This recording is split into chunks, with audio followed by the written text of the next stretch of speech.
Deal? No deal? Whose deal? D.C. hammering out dueling debt ceiling plans. What gives and who gives in? I'm Terrence McNally, sitting in for Warren Olney, and this is To the Point from Public Radio International, a daily look at the issues Americans care about most. After Speaker of the House John Boehner walked out of negotiations with President Obama Friday, talks went on all weekend between and within the parties. Now the Speaker is working on a GOP plan, while Senate Majority Leader Harry Reid works on a Democratic alternative. Are we any closer to a deal, any closer to a ratings downgrade, or any closer to market panic in response to the uncertainty? On Reporter's Notebook later on, wedding bells ring in gay Manhattan. As the markets and the public look on nervously, the clock continues to tick on negotiations to raise the federal debt ceiling. As leaders from both parties develop separate plans, one of the contested issues is the length of any extension. President Obama and the Democrats want to put the issue to rest till after the 2012 elections, while the Republicans want to keep the government on a shorter leash. On Reporter's Notebook, hundreds of gay and lesbian couples rushed to wed Sunday in New York. First, this news update. As Norway mourns over 70 victims of Friday's bombing and shooting attack, attention shifts to investigation and speculation into the mind and motives of alleged killer Anders Breivik. According to documents he'd posted online and which he read from during his closed court hearings, he claims to have acted to save Europe and to spread his ideas, warning of the threat of Islam. Joining me right now from Norway is Berit Rerka. She is a reporter at NRK, the National Broadcast Corporation of Norway. Berit, thank you for joining us on To the Point. Thank you. Yourself. Can you give us sort of an update of what has transpired in Norway since the tragedy of Friday? There has been periods of shock, and it's now getting into a period of deep grief. At the same time, the police has been working hard in order to try to find the rest of the missing people out from the island and also from the governmental building that were set off by the bomb. At the same time, we know, and we have known for 2 days now, who did this, at least who is suspected to have done this. And the police are now investigating whether he was alone or if he had someone with him. He said in the closed meeting today that he was just one out of 3 cells, so that it's supposed to be other people out there preparing or cooperating or planning to do other terror acts. So that is according to the alleged killer. And is there any more information about those cells, or is it just we've got the word and now people look? This is what the police are looking for now. So far, they haven't gotten anything that says that this is right. It could be that he's just making this up, or that other people that were supposed to be in other cells is not going on or is not trying to do what he wants them to do. But at this moment, the police doesn't really know if this is true or not. We've heard about things he posted online and that he read from some of his online postings in the closed court hearing. Have they gotten access to his computer to check for email and that sort of thing? They have access to whatever's been in his apartment and at the farm that he rented up 200 kilometers away from Norway. We're not quite sure yet whether they have all his computers, but we know that they have taken things away and investigating things from his, where he has been living. So I think we have to assume that they also got his computers. Right. Okay. One of the things, what was the response in Norway to the length of time that it took authorities to get to the island? It has been a lot of discussion about the time that it took them. The police says that it had to take 1 hour because they had to drive all the way from Oslo and up to Utøya, or to the harbor on the other side of Utøya. They couldn't use helicopters because the helicopters couldn't bring the policemen. So, or at least not enough policemen in order to be sure that they would get a hold of Mr. Breivik. But I think people seem to understand that it had to take that time, and that the police at that moment were busy trying to understand what happened downtown Oslo. Mm-hmm. And what about news of mass demonstrations in your country today? Today it has been huge demonstrations, or it was supposed to be a torch rally in Oslo, and also in other places in Norway. In Oslo, more than 100,000. Police says that maybe as many as 150,000 people gathered outside the town hall in order to listen to appeals from the Norwegian Crown Prince, the Prime Minister, and other politicians. What happened was that they weren't able to walk. It was supposed to be a march. They weren't able to walk. They had to stand still because there were so many people. And they were holding roses. They were asked to bring roses in order to honor the dead. Okay, and that's, thank you very much. That's Berit Reirkå, reporter at NRK, the National Broadcast Corporation of Norway. I'm Terrence McNally, back with To the Point. Global markets are down today amid concerns about the lack of a U.S. debt ceiling deal. As the August 2nd deadline looms, in an appearance on CNN yesterday, Treasury Secretary Timothy Geithner had a warning for legislators. What we cannot do, because it would be irresponsible, is to leave the threat of default hanging over the American economy for a longer period of time. Look, back in January, more than 7 months ago, we started this process of working with the Congress to get them to raise the debt limit so we could avoid a default crisis. It's taken us 7 months to get to the place where we are now. And we're almost at a runway. We're not nowhere, but we're almost at a runway. Well, what's happening among the players in Washington? For that, we turn to Martin Cady, congressional editor at Politico. Welcome, Martin Cady, to The Point. Thank you for having me. Okay, there were negotiations over the weekend in the parties, between the parties, and so on. Was anything agreed to?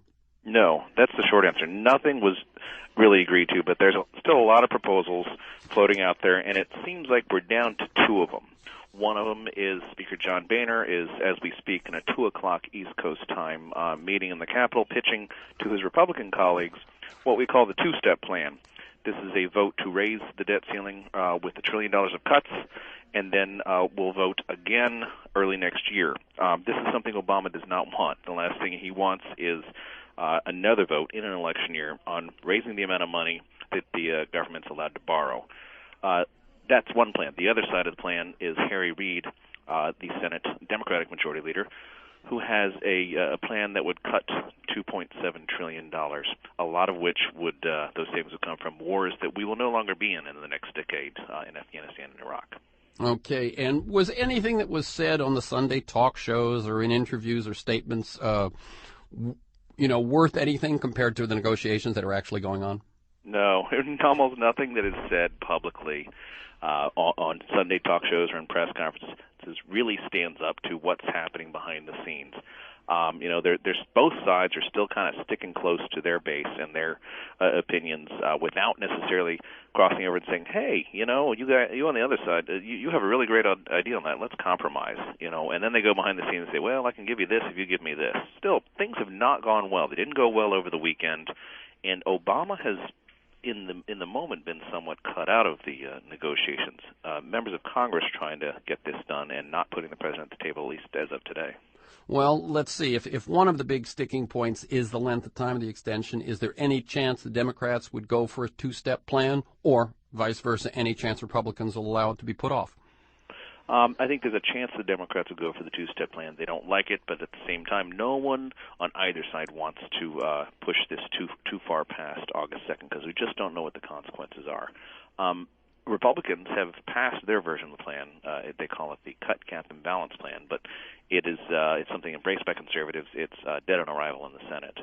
So, I mean, something has to happen literally in the next week, or else we do start to shut down parts of the government. And House Republicans are also putting a balanced budget amendment back on the agenda. What's the point of that? The point of that is that this draws conservative votes to a lesser plan, a plan that doesn't cut as much as they'd like, or doesn't cap spending at the levels that they wish. It promises a separate vote on a balanced budget amendment, again, somewhere down the road. I want to make one thing clear about the version of the balanced budget amendment that the Republicans have pushed, though. This is not something that requires a simple majority to raise new revenues. This is a very stringent version that would require a two-thirds supermajority of both chambers of Congress in order to get any tax increase across. It almost makes it impossible to ever come with new tax revenues. It's much stricter than previous versions of that. We've been dealing with that in California for years. Mm-hmm. Are the sticking points moving, or are they basically the same, and we're just going through this process over and over again? In a smaller sense, yeah, the sticking points are constantly moving. I mean, Democrats are saying that this $2.7 trillion plan from Harry Reid, who is the Democratic Majority Leader, is many things that Republicans want. It's $2.7 trillion in cuts with no tax increases. But, you know, as soon as you move the goalpost closer to one side, the other side says, well, that's not good enough. In the greater scheme of things, in an ideal world for Democrats, they would just raise the debt limit and move on without any requisite cuts. In the ideal world for Republicans, they would never have to raise the debt limit because they would just keep making government smaller. So that we wouldn't have to borrow money. Those are sort of opposite fantasy worlds, and they're trying to figure out how to come to an agreement here as we run out of time. Yeah. Now, as I alluded to, global markets are down. The IMF directors today issued, a call to the U.S. in which they called for a balance of cuts and revenues and so on. What's the reaction in Washington to the pressure from Wall Street, from Europe, from Japan and China?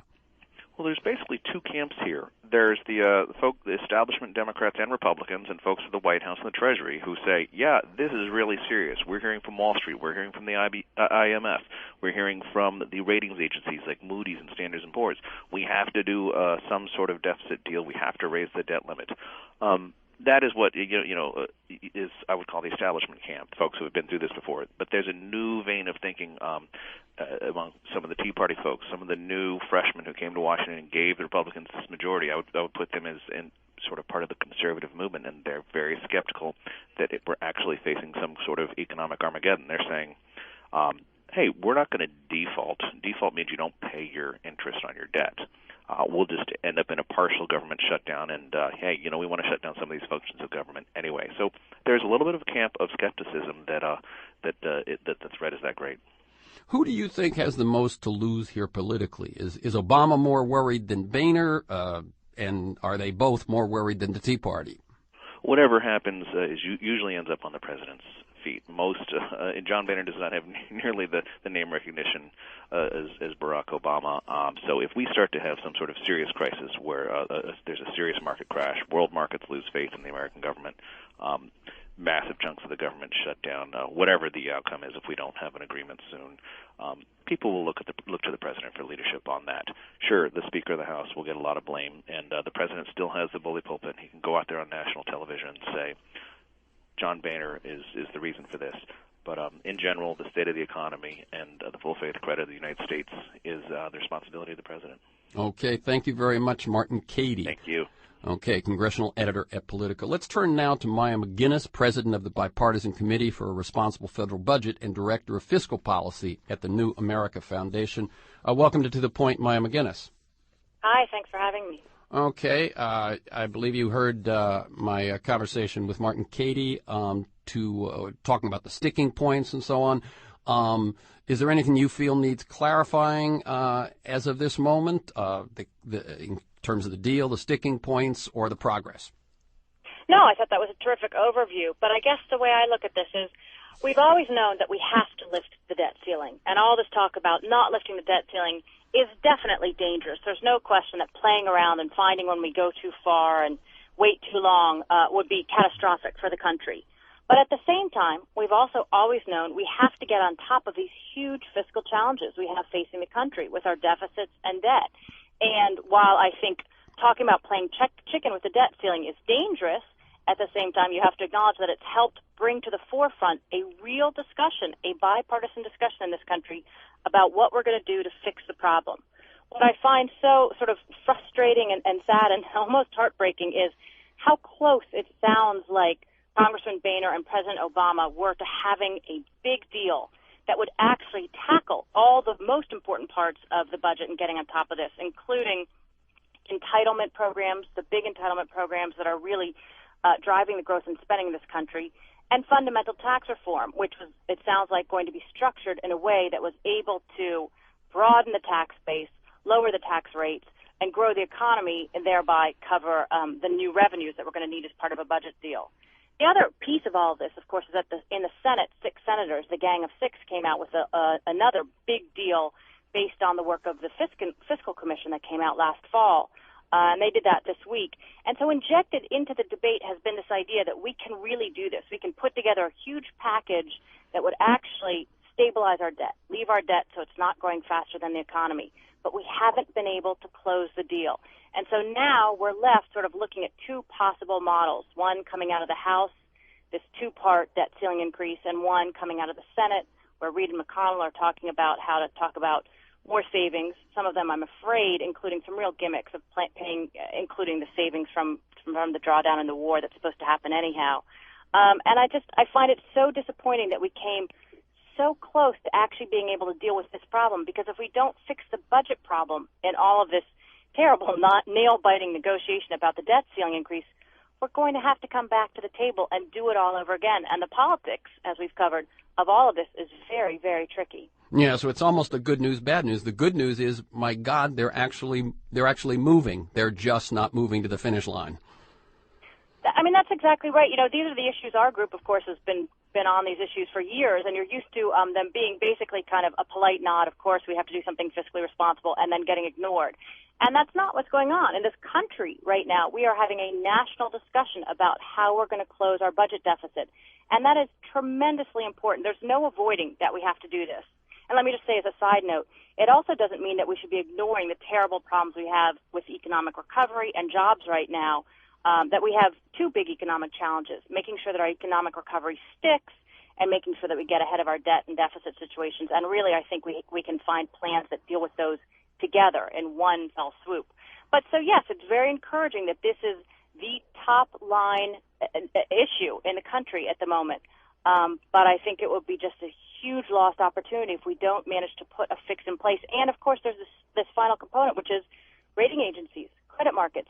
If we do some plan B, plan C, plan D kind of plan, you know, anything short of the big deal, it is not at all clear that credit rating agencies will look at that and give us the nod that things are on track, or more importantly, that global credit markets will say, okay, we're reassured the U.S. can fix this problem. And if they don't, if they start saying we're not going to lend to the U.S. at the same low rates we have been before, it will cause a hike in interest rates, which will cause a stalling in economic recovery, harm businesses, harm families.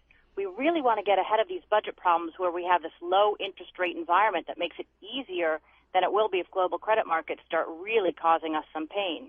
Yeah, I appreciate, Maya McGinnis, the fact you said, wait a minute, there is a third thing here. There's the debt ceiling, there's the deficit, and there is the economy. How much do you think the economy, jobs, consumer confidence, and spending is a factor in what's going on in Washington? Well, it's interesting. I mean, let's be real. Nobody wants to do the kinds of things we're going to have to do to fix the deficit situation. They're all the things politicians hate the most.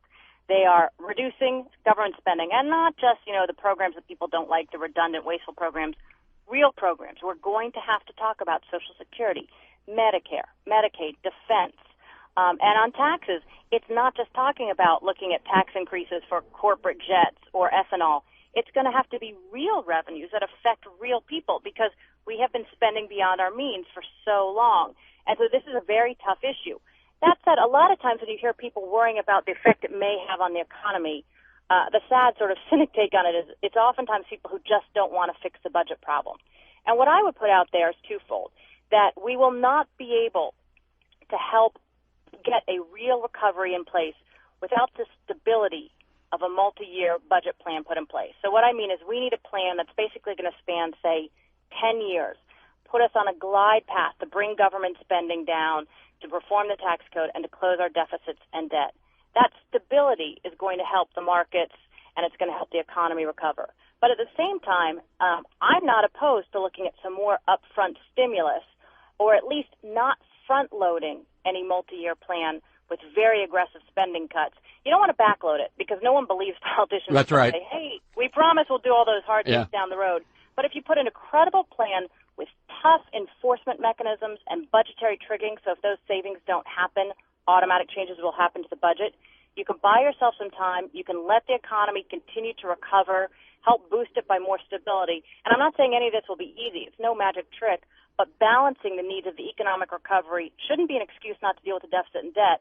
And hopefully putting a good, credible plan in place on the deficits and debt can actually help build some confidence, because right now you see businesses holding back and families holding back. That confidence may help give the economy a boost as well. We've been talking about the political repercussions of the difficulty of arriving at a debt ceiling deal in Washington, D.C. with Maya McGinnis, head of fiscal policy at the New America Foundation. I'm now going to bring in Gary Langer, president of Langer Research and a pollster for ABC News. Gary Langer, glad to have you on To the Point. Thanks, Terrence. Okay. In terms of the fact that everything is moving, but nothing is moving to the finish line, what is the public thinking about this process? Oh, man, the public is really largely rolling its eyes, shaking its head, and wondering about the dysfunction in Washington. And there's a couple of problems here. One is that it takes this much argument to do what is essentially a technical change in terms of raising the debt limit. People don't like debt, but they also don't like government shutdowns. And they, I think, fundamentally don't understand why it is so difficult to accomplish progress in Washington, especially on an issue like this, which is not even the main game to average Americans. Unemployment is, and the state of the economy is. 6 in 10 Americans who want a full-time job don't have one. And public confidence in the economy, consumer sentiment, experiences of the recession have been so bad for so long that people are really upset about it. To the extent, let me just give you a couple of numbers. In our most recent poll for ABC News and the Washington Post, 80% of Americans say they're dissatisfied or even angry with the way the federal government is working. That's the highest we've seen back 19 years of asking that question. In terms of anti-incumbency, the political impact, 63% say they're inclined to find someone new for Congress. Yet again, that's a new high in data going back as far and farther. There's a broad incomprehension at the gridlock in Washington. Well, they're angry at everybody. And I can imagine actually what you're saying is a lot of them are angry about things other than the debt ceiling. Yeah. Is there one party getting more or less blame? Yeah, to some extent. Look, the President Obama is doing somewhat better on this issue than the Republicans in Congress are, and that's because he's taken a position that is more appealing to the really the crucial center of American politics, independents in particularly. But the public, by nearly a 2-to-1 margin, prefers a solution that includes a combination of tax increases and spending cuts. More spending cuts than tax increases, but a combination of the two. And the Republican leadership position to exclude tax increases and focus solely and entirely on spending cuts is simply a less popular alternative. And that gives the president an edge in the debate. He's got a higher level of trust to handle the situation. And while his approval ratings for handling the deficit and debt reduction talks and the economy overall are quite low, the opposition parties are lower still.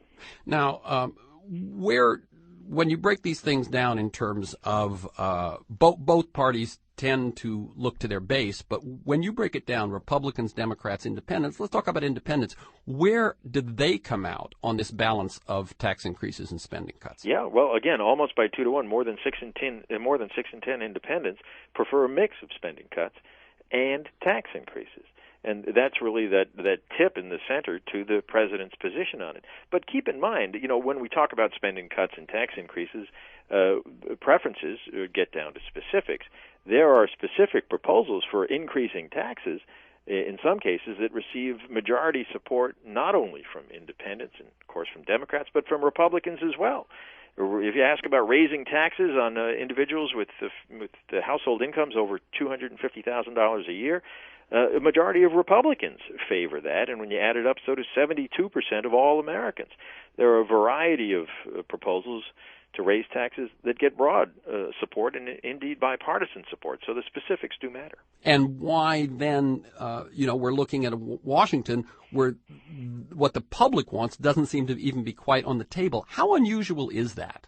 It's not that unusual because, Washington tends to be populated, particularly in this day and age, by true believers who are more ideologically driven in their policy preferences than are most Americans. And we see that in play right now in Washington, with the Congress elected in many cases by a smaller group than the full population of this country, those who turned out in the 2010 election, then as now, upset with the economy, voted for a new direction, but didn't necessarily anticipate a new direction that was as ideologically divisive as we now see being played out in Washington. But that happens a lot. To win an election, you can do so by appealing to your base, particularly a highly motivated base that's ready and willing to turn out, but that doesn't do much for the center. Okay, let me stay with us, Gary Langer, but let me bring in Alan Lichtman, professor of history at American University in Washington, D.C. Alan Lichtman, welcome to The Point. My pleasure.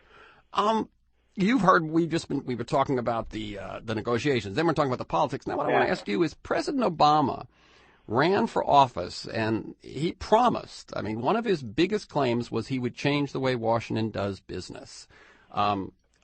Obviously, if it's changed for the worse. Now that he's running again, is he going to pay a price for having made that promise?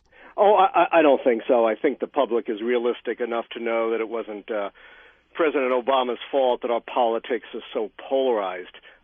The truth is today, if you look at the two parties, the most liberal Republican is still more conservative than the most conservative Democrat, and the political parties are far more polarized than the American people, and we're seeing that reflected in a debate in which, as you heard from the pollster, the American people have an answer, and the political system can't embrace it. I'd also like to explode one big myth here and open up what I think is the big underlying issue behind all this. The big myth here is that the Republicans are fiscally responsible, small government types, and the Democrats are big government, big spending types. Nonsense. Both parties are big government, big spending types. In fact, the modern trend towards accelerated debt began under two Republican presidents, Ronald Reagan and George H.W. Bush. When Ronald Reagan took office in 1981, the federal debt as a percentage of GDP was 32.5%. By the time George H.W. Bush left office, it had more than doubled to 66.1%. It then went down under the two terms of President Bill Clinton to just over 55, and then went up again under George W. Bush and Barack Obama. That's an enormous myth. Both parties are big government parties. They just have different visions for big government. The Democrats prefer more social welfare. The Republicans prefer more military, policing type of programs, but they both spend profligately. Second huge underlying issue here is the distribution of income in the United States, something no one is talking about, and I think is a far bigger threat to our democracy than our debt. We now have a distribution of income in America that is so unequal that it's virtually the same as the distribution of income on the eve of the Great Depression of 1929. All the gains of the past 80 years have been absolutely wiped out. It's no longer the rich versus the poor. It's now the rich versus everyone else, and history teaches you a democracy and freedom and stability can't survive that kind of distribution of income. Okay, you said, Alan Lichtman, that's the big unspoken, untalked about issue. Okay, how can something that you point out like that of historic proportions that seems to come to the very root of society go unspoken and untalked about? Because of the arrogance of power in Washington. The politicians are much more concerned with their own political futures, their own careerism, than addressing big and difficult issues. Republicans have absolutely no interest, of course, in addressing that, since the trends, again, really began under Ronald Reagan, and their commitment to special tax breaks for the wealthiest corporations, to low taxes for the very rich. Taxes on the top brackets now are lower than they have been in 60 years, while ordinary people continue to pay more payroll taxes. So Republicans don't want to talk about it because they essentially believe in this. It's the old trickle-down economics, and Democrats don't want to talk about it because they don't have bold enough answers. They're not willing to take the risks of talking about fundamental reform, not just around the edges, fundamental reform of our tax system and fundamental changes in our national policy. The old smokestack industries are not coming back. We have been diddling now for a dozen years in the old fossil fuel economy. Nobody has come out with a truly bold and visionary plan to move into the new economic era, and not incidentally to deal with the huge threat to our planet from catastrophic climate change and environmental damage. None of these fundamental issues are being even talked about in Washington. Okay, that's Alan Lichtman, professor of history at American University in Washington, D.C. Let me turn to Maya McGinnis, president of the Bipartisan Committee for a Responsible Federal Budget. Alan Lichtman just laid out two myths. One, that the Democrats are the spend party. He says it's both parties for the last couple of decades, at least. And then the other myth that the bigger problem than all of the things we're talking about is the inequity in this country. Your response? I really agree with an awful lot of things that he said, so let me take them one at a time. The first is sort of the myth of fiscal responsibility. As sort of a political independent who worries about fiscal responsibility, I guess I have generally found that the most fiscally responsible politicians are usually those in the minority, because it's less about a huge commitment to being fiscally responsible than it is you sort of pull it out and use it when you want to keep the other guy from getting done what they want to get done. And so that's the unfortunate part of politics, that you sort of find the religion of fiscal responsibility when you're in the minority, and then when you're in the majority, both parties start spending again, and both parties start cutting taxes again. We shouldn't pretend that the tax-cutting party is one or the other. Both Republicans and Democrats cut taxes even when we have deficits, and they certainly build spending more than we should or can afford to when we have deficits. So I don't love the finger-pointing that goes on, because there's so much, whose fault is this, and sort of the game of politics, when what I look at is we're facing a really critical, important problem for the country that affects the whole national interest.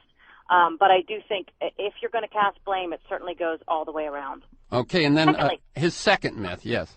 Yeah, this issue of income inequality, it is a huge problem.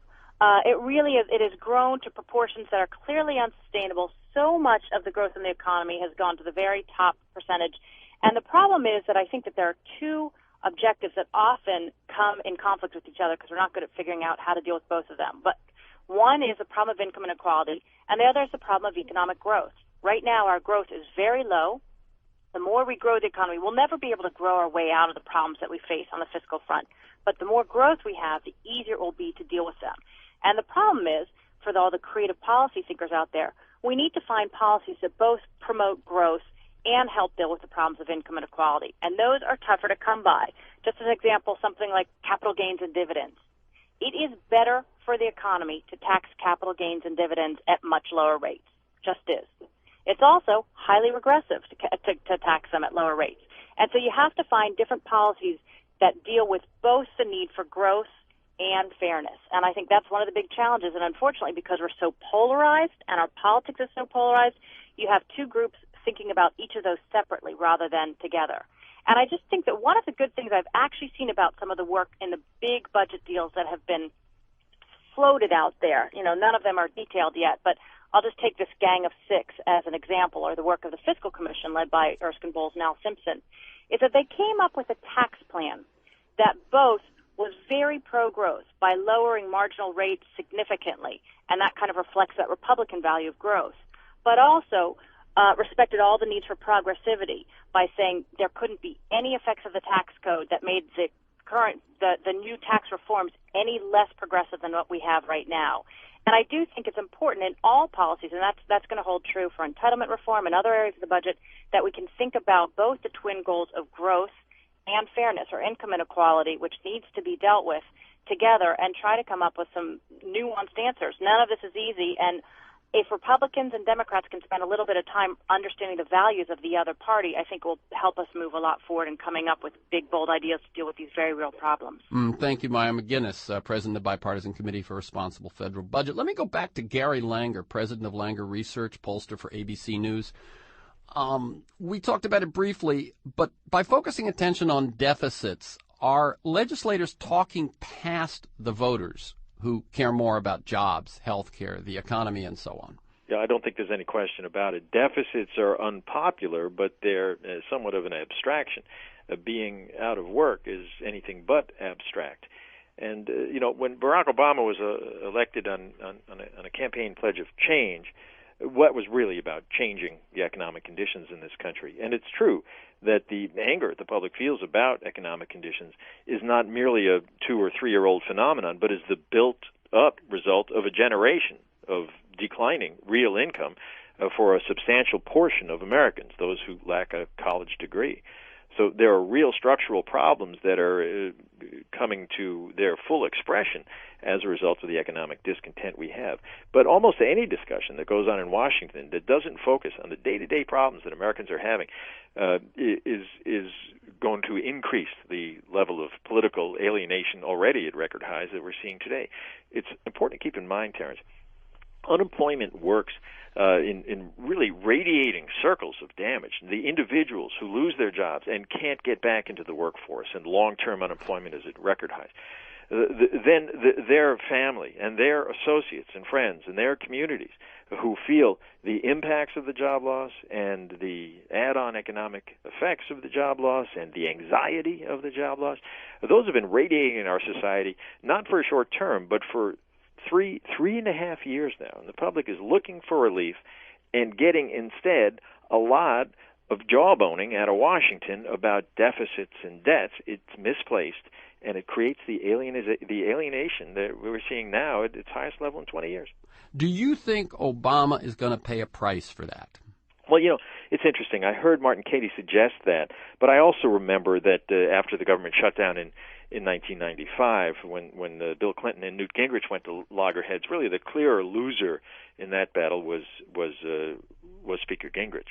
There was a substantial rejection of the brinksmanship that did in fact end up with a short-term shutdown of aspects of the government. So it's a dangerous game for both sides. Right now, the president is in a better position. While 58% of Americans say he's not doing enough to compromise, far more, 77%, say the Republicans in Congress are not doing enough to compromise. The data suggests to me that if there's a shutdown, while all sides will suffer, the president is in a somewhat better position. But overall, the public is really not interested in casting blame for a government shutdown that shouldn't happen. The public is interested in economic relief, and until they receive it, they're going to be out of sorts. Right. So let's hope we don't get to see how that prediction comes out. One last, very quickly. Would the Democrats pay more of a price if the Republicans are able to get them to agree to looking at this debt ceiling again before the election? Well, look, to the extent that this comes up again, there will be further likely anti-incumbency, generalized anti-incumbency as a result. It is true that economic discontent tends to hurt the president's party disproportionately. He is the guy in charge. And as we move further and further away from the Bush administration, the economy comes increasingly under President Obama's ownership. In fact, it's remarkable that he's maintained the popularity levels he has given this economy. But all incumbents are at risk. Really, in 2012, if we're still having this debate, or picking up the pieces of a government default, all bets are off in terms of the damage across the political spectrum. Okay, thank you, Gary Langer, and thank you to all of my guests who've been here talking about the debt ceiling. I'm sure we'll be revisiting this, hopefully not for too much longer. Martin Katie, congressional editor at Politico, was with us. Maya McGinnis, president of the Bipartisan Committee for a Responsible Federal Budget and director of fiscal policy at the New America Foundation. Gary Langer, president of Langer Research and a pollster for ABC News, and Alan Lichtman, professor of history at American University in Washington, D.C. Thank you all. The start of same-sex marriage in New York Sunday instantly doubled the number of Americans who live in states where gay and lesbian couples can wed. Over 1,000 ceremonies were celebrated in New York City alone. Temperatures were high, but the mood among gays was even higher. On To the Point. For more information about To the Point or to sign up for the free podcast, visit kcrw.com/tothepoint. I'm Terrence McNally, sitting in for Warren Olney, back with Reporter's Notebook on To the Point. After a bruising multi-year legislative battle that ended when the state Senate approved same-sex marriage last month by a narrow margin, couples from all over New York State and over 100 from other states rushed to wed Sunday. One couple, after an 11-year engagement, wed beside Niagara Falls a minute past midnight. And Mayor Bloomberg presided over several weddings at his administration, at the headquarters of his administration, at the Gracie Mansion, and two members of his administration were among those couples. It has taken New York State a long time to recognize what the two of you must have known instinctively, that two people who want to be together and raise a family together and spend the rest of their lives together have a relationship and a beautiful family that in every way deserves to be recognized and commemorated equally under the eye of the law. And today we are doing just that. Okay, let me bring in Thomas Kaplan, New York Times political reporter. So, I understand it was, a terribly hot weekend in New York, but there were smiles on a lot of faces in the state as well.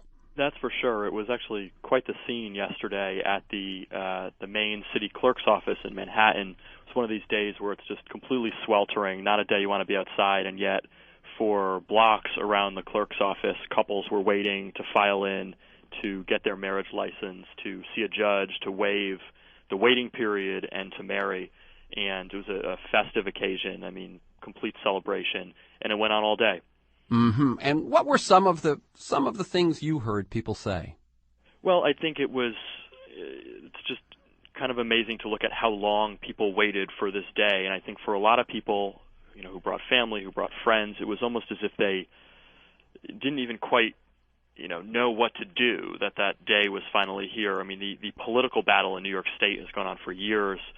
As recently as 2 months ago, it looked as if there really wasn't much momentum here, and probably it would be another 2 years until the State House would really bring this up and seriously consider it. So I think there was sort of a surreal quality to the day that it was finally happening. And there were some people that weren't happy. What was were there protests? What was that like? There were. So opponents of same-sex marriage organized protests in 4 cities across the state. At the governor's office in Manhattan, at the state capitol, and in Buffalo and Rochester, the 2 biggest cities upstate. And the protest in Manhattan was pretty significant. It drew at least a couple thousand people, I think, by some estimates. But most of the protesters stayed away from the actual clerk's offices where couples were going to get their marriage licenses. So the protests were kind of contained in one way. But one of the leading groups that opposes gay marriage in New York State filed a lawsuit today challenging the law and the marriages that were performed yesterday. So the fight certainly is not over on that front. You said a couple of thousand protesters in New York City. How many wedded folks? Do you know in the whole state? It's funny you ask that, because we have struggled mightily trying to come up with a number the past day. We think that roughly 800 couples yesterday across the state got marriage licenses, 659 of them in New York City. We know that 484 people married actually in New York City across the state. It's kind of hard to put exact numbers on that. So those numbers will come out, we think, in a sort of a fuller way over the next few days. But you can probably bet it was under 1,000 yesterday across the state. Okay. And 2 per couple, so about the same as that number of protesters. Why did this approval happen now, after the long fight? Was it a change in public opinion or some shift in the legislature? What was it? Well, if you ask advocates for same-sex marriage, they would say that public opinion was a significant driving factor. They'll show you polls that show, somewhere between 55 and 60% of New Yorkers say they support same-sex marriage. And their argument is really that this was kind of inevitable. It was going to happen, and it was a question of when the state Senate, which is controlled by Republicans, would kind of let their members vote their conscience and not necessarily vote as a bloc against gay marriage, which they did 2 years ago when it last came up. So public opinion, I think, would be the big thing that people would cite here. It is still a legislative chamber controlled by Republicans, which is what advocates of same-sex marriage cite as such a sort of game changer here, and that this was the first legislature that was led by Republicans that voted in favor of same-sex marriage. Mm-hmm. New York was the 6th state now to approve same-sex marriage, and as I said at the top here, doubled the number of folks living in states that have done so. Are there other states about to do so or in the pipeline? Well, that's a tough one to predict. There was a rally yesterday, for instance, right across the Hudson in New Jersey, where advocates there are hoping to push for this. But it looks like Maryland is the kind of next fight that seems to have a realistic chance of something happening. Other states, mostly in the Northeast, I think is kind of the consensus. That's where it's easiest to wage that fight. Rhode Island, Maine, Pennsylvania. But there are a lot of obstacles. I mean, a majority of states either have constitutional amendments or laws barring same-sex marriage. So it's certainly still going to be a long battle. While this does double the number of people who live in a state where gay marriage is legal, there still are a lot of roadblocks as well in those other states. How did average New Yorkers respond yesterday? We've talked about the couples themselves and those opposed. How did average New Yorkers? New York's seen a lot of unusual events, but never a day quite like yesterday. Yeah, I mean, I think you definitely could see down at the clerk's office in Lower Manhattan a kind of a steady stream of just onlookers, people wanting to witness, what some would say was history in the making, or at least what was a very different, very exceptional day. I mean, to see crowds for blocks waiting to get into the marriage bureau. Certainly, this issue has been extremely heavily covered in New York, and there's been this kind of strange wait, this run-up to the law going into effect, since it was a 30-day kind of countdown. So there was a lot of anticipation, a lot of news coverage, and I think a lot of curiosity of just what that day would be like. And certainly the festivities here and elsewhere, we saw Niagara Falls on Saturday night was lit up in rainbow colors.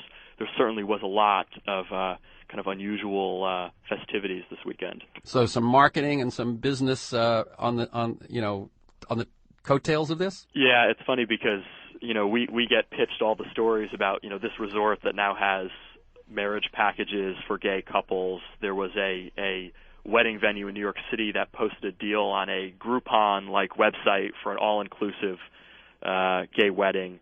Lots of commercial ventures like that, advertisements from caterers and wedding industry folks saying we specialize in gay weddings.